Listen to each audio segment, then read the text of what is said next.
4 years ago, the Mississippi hit record low water, and everyone called it a drought. Then it happened again in 2023, and again in 2024. And now, in 2026, the basin is recording its driest start to a year since 1895. Total flow has fallen to 61% of average. The river at Baton Rouge sits 28 feet below flood stage, and the math on getting back to normal is not looking good. The numbers coming out of March 2026 are worth sitting with for a moment. Total flow across the greater Mississippi River Basin stands at roughly 1,668,000 cubic feet per second. The long-term average for this time of year is 2,723,000. That gap, more than 1 million cubic feet per second of missing water, is the largest shortfall on record since tracking began in 1895. At the Baton Rouge gauge along the lower Mississippi, the reading sits at 6.59 feet. Normal for mid-March is around 17 feet. That is more than 10 feet of missing river. Further north at St. Louis, the Mississippi is setting new daily low water records, each day quietly passing the one before it. The word record has lost some of its meaning along this river. It keeps getting used, and the records keep getting broken. If you had asked water scientists along the lower Mississippi in the spring of 2022 whether this could become a 4-year crisis, they would have told you it was unlikely. The 2022 drought was supposed to be the one-off. It was not. In October 2022, the Mississippi at Memphis dropped to negative 10.81 feet on the gauge, smashing a record from 1988 that had stood for 34 years. That was alarming enough on its own. Then, in October 2023, the same gauge at Memphis hit negative 12.04 feet, wiping out the record that was barely 12 months old. The river fell to crisis levels again in the fall of 2024. And again in 2025, when Marty Heddle of American Commercial Barge Line told the Mississippi River Commission in August that it looked like they would once again see some drastic, extreme low water conditions on the lower Mississippi River. Each of those years called for the Army Corps of Engineers to build an underwater sill near Myrtle Grove, Louisiana, a sunken dam built to block saltwater from creeping upriver toward New Orleans. Before 2022, that kind of action was needed roughly once every 10 years, in 1988, 1999, and 2012. Now it has been built 4 years in a row. The cost climbed from $5 million in 2022 to over $20 million in 2023. That is not a typo, by the way. A structure that used to show up once every 10 to 15 years is now a yearly building project. There is another detail that makes the saltwater problem worse than it was even 10 years ago. In 2022, the Army Corps finished a 50-foot deepening of the Mississippi River shipping channel south of New Orleans. The project aimed to fit larger ocean-going ships and boost port business. It worked, but a deeper channel also means saltwater has an easier path upstream. Tulane professor Ahab Messelhay figures that without the sill in place, the wedge could travel at least 20 miles further upriver than it already does. The very work done to help the river carry more trade is now making the river more open to the low water conditions that threaten that trade. And this is where the size of the crisis grows beyond anything a single drought can explain. The Ohio River, which normally sends 50 to 55% of all lower Mississippi flow, fell to just 8% of total flow during the driest stretch of September 2025. That is not a seasonal dip. A major feeder river went nearly silent. Across Iowa, northern Missouri, and southern Minnesota, rainfall shortfalls have added up to between 20 and 40 inches over the past 4 years. Melissa Widholm of the Midwestern Regional Climate Center reports that parts of the basin are running 3 to 8 inches behind where they should be for this season alone. Shortfalls at that scale do not bounce back in a single wet spring. They take years. And all of it is happening beneath the feet of 18 million people who depend on this river for drinking water, along a stretch that moves $7 billion in yearly trade. Researchers at the University of Memphis have been tracking something that puts the current crisis into a longer and more troubling picture. Yearly low water marks on the Mississippi, the lowest point the river reaches each year, have been falling for over 100 years. The lows are getting lower, year after year, decade after decade. Part of that comes from upstream structures. Locks and dams and reservoirs across the basin trap water that used to flow freely downstream. Part of it comes from drying out. Warmer air holds more moisture and pulls more water from both the river surface and the soil around it. Louisiana State University coastal weather scientist Paul Miller has found that the pull of moisture into the air across the basin has reached 40-year highs. The sky is pulling harder on a river that has less to give. Studies of ancient climate paint an even longer view. Tree ring data and soil core samples show that the Mississippi Basin has gone through harsh multi-year droughts before, some lasting 10 years or more. But those droughts happened in a different world. Before 18 million people counted on the river for drinking water, before barges carried half the country's grain exports, before cities built their entire water supply systems around the idea that the Mississippi would always be there and always be full. The question is not whether drought has happened before. It has. The question is whether the systems built around this river can handle it when it does. Then there is the way rain itself has changed. National Weather Service water expert Matthew Wilson describes a shift that has taken shape over roughly the last 10 years. A decade ago, he says, a typical month might bring 3 to 5 rain events, each one dropping 2 or 3 inches over the course of a day or two. That kind of steady, soaking rainfall fills up the soil and builds lasting river flow over weeks. Now the pattern is 2 or 3 events, dumping 5 to 7 inches in a matter of hours. The rain arrives in bursts. It hits dry, hard-packed ground and runs off. Rivers spike briefly and then drop back down. The soil never soaks it up. The base flow, the slow and steady water that keeps the Mississippi healthy between storms, never builds. That detail matters because it means even a return to normal total rainfall may not fix the problem. The river does not just need rain. It needs a certain kind of rain, delivered slowly, over weeks and months. And that is exactly the pattern that has been missing for 4 straight years. 70 miles south of New Orleans, in Plaquemines Parish, what low river flow actually means shows up in a form you can taste. When Mississippi flow drops below 300,000 cubic feet per second at the mouth, heavier saltwater from the Gulf of Mexico begins sliding upstream along the river bottom in something called the saltwater wedge. During the 2023 crisis, flows dropped to roughly 150,000 cubic feet per second, half the danger line, and the wedge moved roughly 70 miles upriver, putting nearly 1 million people across 4 Louisiana parishes at risk. Plaquemines Parish President Keith Hinckley describes what it looks like from the ground. When you go across the ferry and the water turns blue-green, he says, the lower end of the parish is already running salt. During the worst of 2023, tap water in some Plaquemines towns tested at 6.5 times the salt level the Environmental Protection Agency considers safe. People went 4 months on bottled water, household pipes wore away, appliances broke down. The Army Corps put in emergency water cleaning systems at Port Sulphur, Pointe-à-la-Hache, and Boothville. Running costs hit between $850,000 and $1 million per month. Chris Dalbaum at Tulane University's Institute on Water Resources Law says what many in the parish already know.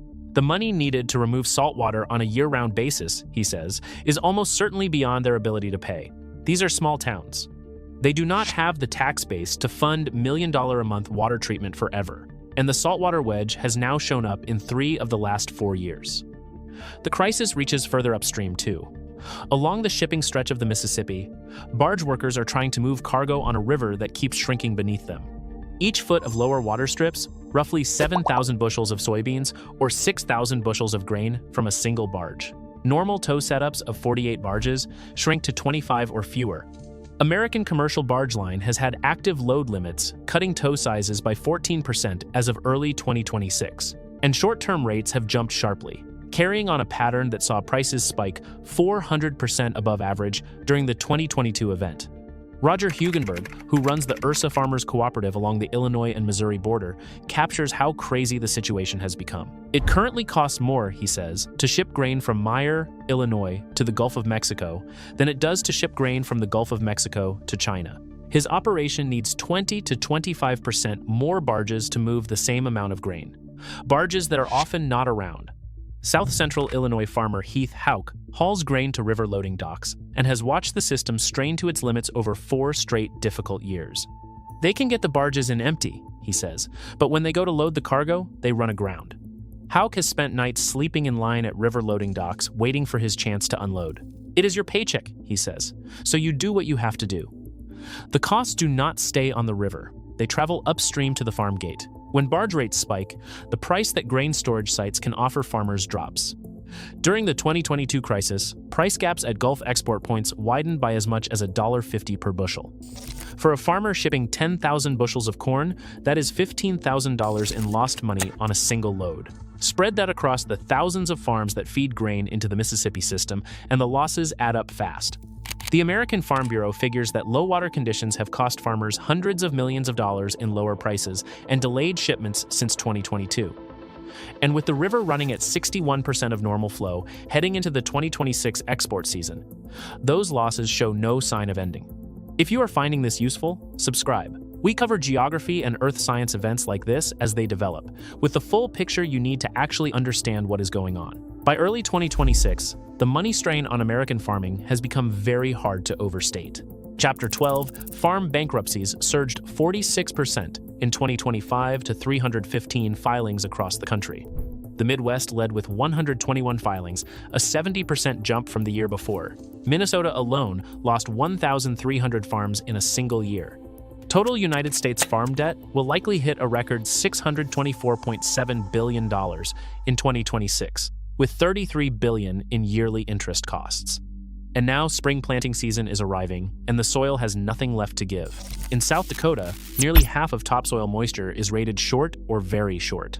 In Wyoming, 47% of deep soil moisture is rated very short. Colorado snowpack sits at just 56 to 62% of the middle mark. Central Illinois farmer Ken Franklin told reporters at the Commodity Classic in late February that his deep soil moisture is, in his words, non-existent. He spread fertilizer on wheat the other day, he said, and did not have to wait for frost. The ground was already that dry. Dennis Tody, director of the United States Department of Agriculture Midwest Climate Hub, warns that without steady rain, the situation will only get worse. The soil is not getting enough water back, he says, and it is already losing what little remains to the air. 43% of the Midwest is currently in moderate to severe drought, with spring planting just weeks away. Darren Johnson, president of the Minnesota Soybean Growers Association, says the drought covers a very, very large area, and that southwestern Minnesota, South Dakota, and Nebraska are way behind on soil moisture. University of Minnesota extension teacher Matt Parr says some farmers are already leaving the business. The drought, he says, is piling up with rising diesel costs, tariff questions, and crop prices that do not cover the cost to grow them. The United States Department of Agriculture projects corn at $4.20 per bushel and soybeans at $10.30. The cost to break even on corn is roughly $5. For soybeans, about $12.27. Both crops face losses before a single seed touches the ground. North Dakota State University's Farm Risk Policy Center figures $44 billion in net cash income losses across the 2025 and 2026 crop cycle. The Mississippi carries nearly half of all United States corn, soybean, and wheat exports to world markets. 660 million tons of freight move through this river system every year, worth $187 billion. During the worst stretches of the ongoing low water crisis, southbound grain shipments have dropped 79% in a single month. Soybean loads alone fell 89%. Jennifer Carpenter, chief executive of American Waterways Operators, warned after the 2022 crisis that the barge industry needs to assume that's the new normal. 3 years later, the data has not proven her wrong. The path back to a healthy Mississippi River needs weather that has not shown up yet. Army Corps Colonel Cullen Jones has said it would take 10 inches of rainfall spread across the entire Mississippi Valley to push flows above the 300,000 cubic feet per second line that keeps saltwater away. From New Orleans, not 10 inches in one spot along the river, 10 inches everywhere, from the headwaters in Minnesota to the Delta in Louisiana. Louisiana state weather expert Jay Grimes offers careful hope. It looks like dry conditions may begin to turn around in the coming months, he says. But he is quick to add that the river is going to take a long time to get anywhere near where it normally should be. Snowmelt from the northern states usually peaks river levels in April and May, but snowpack across the upper basin is sitting at very low levels this year. The spring pulse, the yearly surge of meltwater that has fed the Mississippi for as long as anyone has been tracking it, will be much weaker in 2026. There is some reason for careful hope in the larger weather pattern. The La Niña that has held back central United States rainfall for the past several years appears to be ending. Roughly 80% of forecast models point to El Niño conditions by early fall of 2026, which would usually bring wetter weather across the southern part of the country. Early March storms have already dropped 1 to 3 inches of rain across parts of the Ohio Valley, bringing the first small drought gains in weeks. But National Weather Service water expert Mike Welvert near Minneapolis does not share that hope for the upper basin. His take is direct. We are so far behind normal, he says, that we just cannot catch up. The National Oceanic and Atmospheric Administration's Spring Outlook carries a similar warning beneath its otherwise measured words. Ed Clark, director of the National Oceanic and Atmospheric Administration's National Water Center, flagged growing worry over possibly low flows on the Mississippi this summer into fall, driven by well below normal snowpack and rainfall across most of the northern plains and Midwest. Congress has funded a $5 million full-scale study of the Mississippi from Cape Girardeau, Missouri, to the Gulf, aimed at figuring out how the river needs to be managed differently in a time of returning crises. That study will take years to finish. In the meantime, the Army Corps rebuilds the sill each fall, the barge industry adjusts its tow sizes each season, and the people of Plaquemines Parish check the color of the water at the ferry crossing and hope it stays brown. And that may be the most honest picture of where the Mississippi River stands as of March 2026. In February of 2024, the Army Corps declared the last drought officially over. 8 months later, the river set new record lows. The underwater sill at Myrtle Grove has been rebuilt 4 straight years. Barges are running light, farms are running dry, and 18 million people still draw their drinking water from a system flowing at 61% of what it should be. Mike Steenhoek of the Soy Transportation Coalition put it this way, after watching the cycle repeat itself yet again. "Unfortunately," he said, "we are watching a movie sequel that none of us want to watch." As of this week, the gauge at Baton Rouge is still falling.